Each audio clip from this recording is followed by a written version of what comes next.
Hello, എല്ലാവർക്കും ഒരു evening വ്ളോഗിലേക്ക് സ്വാഗതം. ഇന്നൊരു ബിസിയേറിയ ഈവനിങ് ആണ് കേട്ടോ. അത് ഞാൻ നിങ്ങൾക്കും കൂടി കാണിക്കാമെന്ന് കരുതിയിട്ടാണ് ഇന്നത്തെ ഒരു വ്ളോഗ് സ്റ്റാർട്ട് ചെയ്യുന്നത്. ഒരു 3 മണിയോടെ ഞാൻ ഉണ്ണിക്കുട്ടനെ ട്യൂഷനാക്കാൻ വേണ്ടിയിട്ടാണ് കേട്ടോ പോകുന്നത്.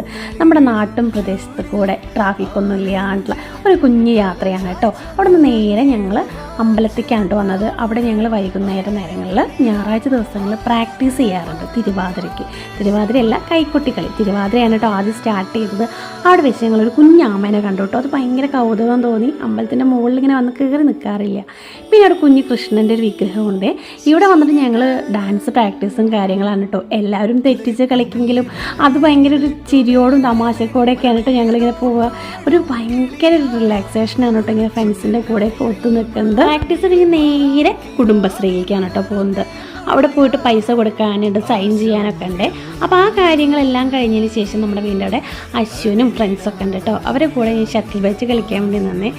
ഈ ഒരു ഷട്ടിൽ ബാറ്റ് കളിക്കുമ്പോൾ എനിക്കൊരു കുട്ടിക്കാലമായിട്ട് ഓർമ്മ വന്നത്. 7th സ്റ്റാൻഡേർഡിലാണ് ഞാൻ ആദ്യമായിട്ട് ഷട്ടിൽ ബാറ്റ് കളിക്കാൻ പഠിക്കുന്നത് തന്നെ.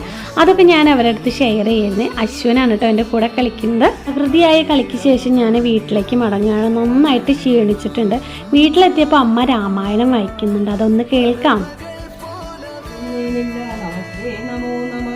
നമസ്തേ രാമ രാമ പുരുഷാധ്യക്ഷ വിഷ്ണു നമസ്തേ രാമ രാമ ഭക്തവത്സല രാമ നമസ്തേ ഋഷികേശ.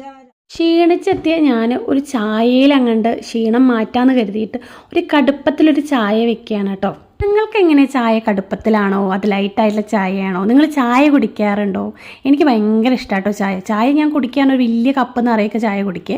അവിടെ അടുത്തൊരു മിച്ചർ ഇരിക്കാനുണ്ട്. അപ്പം മിച്ചറത്തെ കടലൊക്കെ പറക്കി കഴിച്ച് അങ്ങനെ നമ്മുടെ ചായ ഇങ്ങോട്ട് തിളച്ച് വന്നു കേട്ടോ. പിന്നെ ചായ ആറ്റി നമുക്കിട്ട് കുടിക്കാൻ തുടങ്ങാം. നമ്മുടെ ചായ റെഡിയായി. ഇനി പോയിട്ട് ചായ കുടിക്കുക, കുറച്ച് നേരം റെസ്റ്റ് എടുക്കുക, കഴിഞ്ഞു കേട്ടോ. അപ്പോൾ ഇന്ന് നമ്മുടെ ഈവനിങ് വ്ളോഗ് ഇത്രയേ ഉള്ളൂ. അതിൻ്റെ ഇടയ്ക്ക് നമ്മുടെ ഉണ്ണിക്കുട്ടൻ ഒരു ഡ്രോയിങ് ഒക്കെ ചെയ്ത് വന്നിട്ടുണ്ടായിരുന്നു. അതും നമുക്ക് കാണിച്ചു തന്നു. അപ്പോൾ ഇത്രയൊക്കെയുള്ള നമ്മുടെ വീഡിയോ. അപ്പോൾ എല്ലാവർക്കും ബൈ.